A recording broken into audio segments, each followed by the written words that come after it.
nggak masuk akal. Kita disuruh impor baju bekas dan harus bangga dengan itu, harus dilindungin bahkan pelaku usahanya.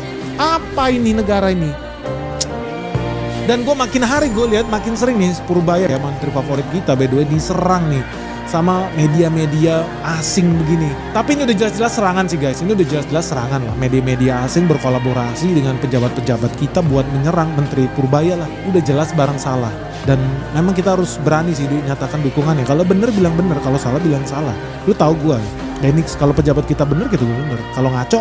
Tapi kalau menteri kita contohnya si Purbaya melakukan hal yang bener ya kita harus dukung. Bahkan ketika dia digencet ya kita harus belain guys. Makanya teman-teman lu harus dukung juga. Berani lu dukung Purbaya. Kalau nggak dia makin banyak musuhnya guys. Gila ini orang makin hari makin digebukin sama semua orang guys. Gila. Ya gue seneng sih dia punya nyali tinggi sih. Mafianya ini bisnis triliunan soalnya. Bukan bisnis UMKM guys. Thrifting ini bisnis triliunan. Bukan bisnis UMKM. Dan untungnya sih si Purbaya ini sampai detik ini ya masih berani sih. Ini orang kayaknya nyawanya ada 9. Dia berani nih ngeladenin bangsat-bangsat yang sibuk mau menghancurkan negara ini. Pengkhianat-pengkhianat bangsa yang duduk di parlemen itu. Apa yang dibilang sama dia soal thrifting ini? Saya nggak perlu dengan bisnis thrifting. Dia mau mengendalikan barang ilegal yang masuk ke Indonesia.